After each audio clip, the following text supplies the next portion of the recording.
Hello दोस्तों, स्वागत है आपका हमारे इस यूट्यूब चैनल पे। तो दोस्तों, आज की इस वीडियो में हम संधि से संबंधित विगत वर्षों में पूछे गए जो इम्पोर्टेंट प्रश्न है उनको यहाँ पे कवर करने वाले हैं। तो चलिए आज की इस वीडियो को स्टार्ट करते हैं। देखिए दोस्तों, पहला प्रश्न कहता है हमसे दयानंद में प्रयुक्त संधि है। ठीक है, प्रश्न क्या है? प्रश्न देखिए, दयानंद में प्रयुक्त संधि है। किस में? दयानंद में। ठीक है, पहला ऑप्शन है गुण, दूसरा है दीर्घ, तीसरा है व्यंजन, चौथा है यण संधि। ठीक है, यूपीपीएससी के एग्जाम में पूछा गया है। तो अगर हम दयानंद को देखें तो इसमें इसका संधि विच्छेद करेंगे तो क्या आएगा? दया धन आनंद। ठीक है, दया धन आनंद।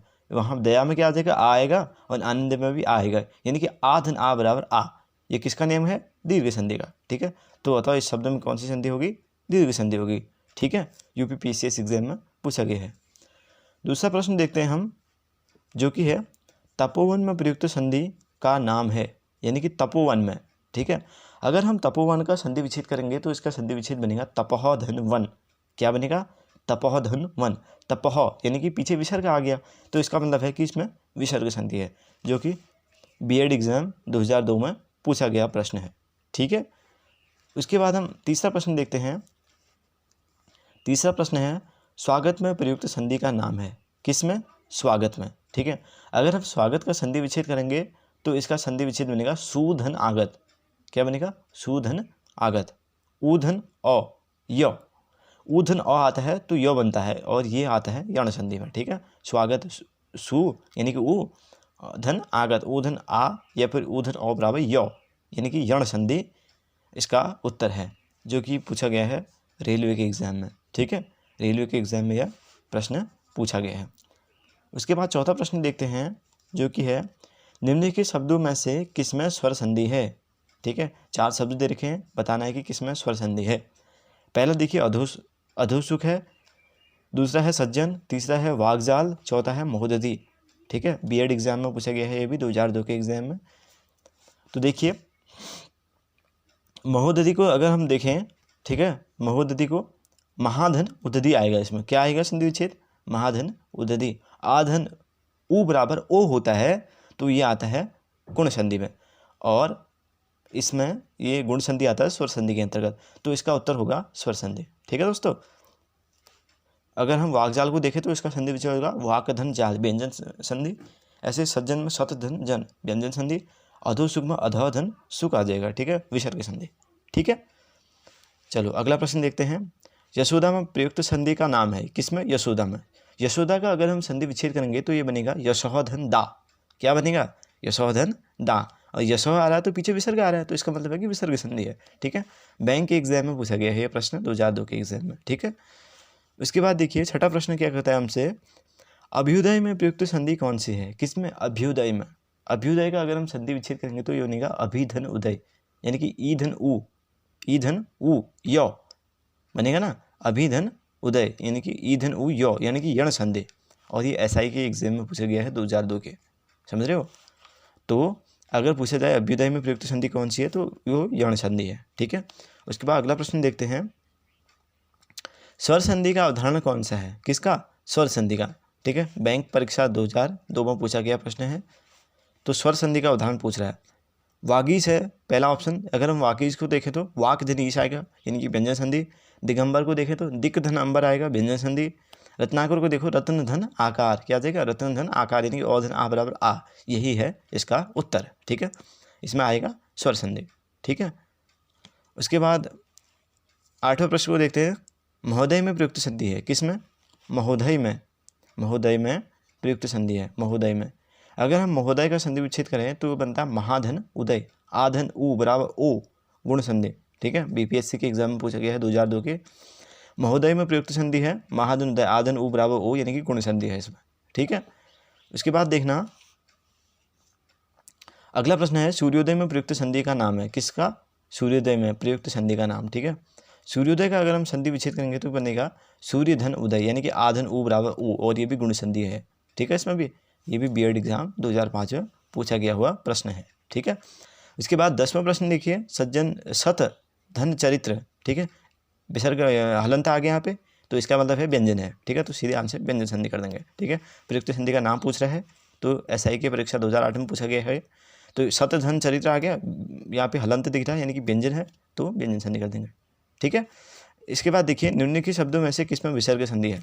शब्द देखें 4, विसर्ग संधि पूछ रहा है, रेलवे के एग्जाम में पूछा गया है 2001 के, ठीक है। अतएव, अतः धन एव आ रहा है ना, अतः पीछे विसर्ग आ रहे हैं, तो इसमें क्या होगी, इसमें होगी विसर्ग संधि, ठीक है दोस्तों। उसके बाद हम देखते हैं अगला प्रश्न। अगला 12वां प्रश्न क्या कहता है हमसे, देखिए 12वां प्रश्न कहता है,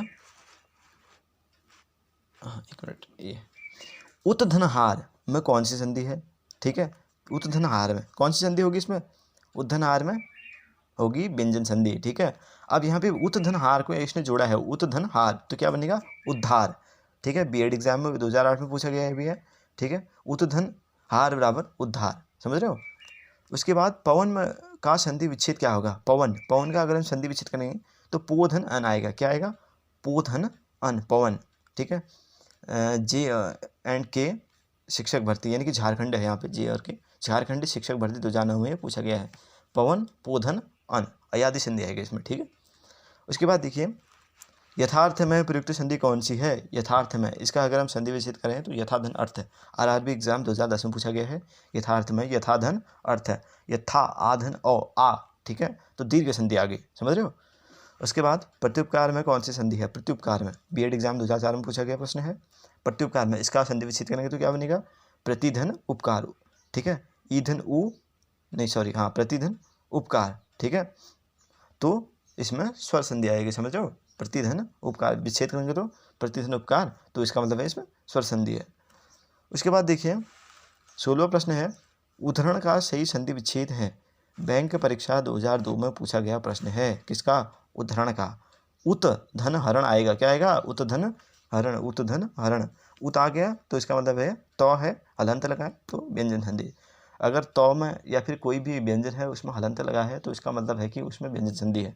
अगर कोई भी शब्द है उसके पीछे विसर्ग लगा है तो इसका मतलब उसमें विसर्ग संधि है। इसको आप आसानी से पहचान सकते हैं, ठीक है। उसके बाद अगला प्रश्न क्या कहता है हमसे, निरोग में प्रयुक्त संधि है का नाम क्या है, निरोग, निरोग का अगर हम संधि विच्छेद करेंगे तो ये बनेगा नीह धन रोग, क्या बनेगा, नीह धन रोग, नी आएगा छोटी नी, उसके पीछे विसर्ग लगेगा और रोग आ जाएगा, तो यानी कि विसर्ग संधि है इसमें, BED एग्जाम 2003 में पूछा गया प्रश्न है, ठीक है। उसके बाद 18वां प्रश्न देखिए, नमस्ते में प्रयुक्त संधि का नाम क्या है, किसमें, नमस्ते में, नमस्ते का अगर हम संधि विच्छेद करेंगे तो ये बनेगा नमोधन ते, क्या बनेगा, नमोधन ते, ठीक है। ये भी BED एग्जाम 2004 में पूछा गया है, तो नमस्ते का संधि विच्छेद क्या होगा, नमोधन ते, ठीक है, नमोधन ते। उसके बाद अगला प्रश्न क्या कहता है, काव्योर्मी का सही संधि विच्छेद कीजिए, किसका, काव्योर्मी का। अगर हम इसका संधि विच्छेद करेंगे तो ये बनेगा काव्य धन उर्मी, क्या बनेगा, काव्य धन उर्मी, ठीक है। औधन ओ, कौन सी संधि, गुण संधि, समझ रहे हो। ये भी UPPCS 2008 के एग्जाम में पूछा गया प्रश्न है।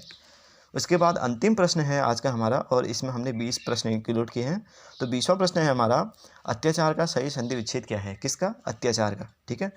अत्याचार का अगर हम संधि विच्छेद करें, BED एग्जाम 2005 में पूछा गया प्रश्न है, अत्याचार का अगर हम सही संधि विच्छेद करें तो अतिधन आचार आएगा, क्या आएगा, अतिधन आचार, ठीक है, अतिधन आचार, समझ रहे हो, तो अत्याचार, ठीक है दोस्तों। तो ये रहे संधि से पूछे गए प्रीवियस ईयर के क्वेश्चंस। कैसे लगे आपको ये वीडियो, हमें कमेंट करके बताइए। साथ ही वीडियो को लाइक शेयर और चैनल को सब्सक्राइब कीजिए। मिलते हैं आप लोगों से अगली वीडियो में, तब तक के लिए धन्यवाद।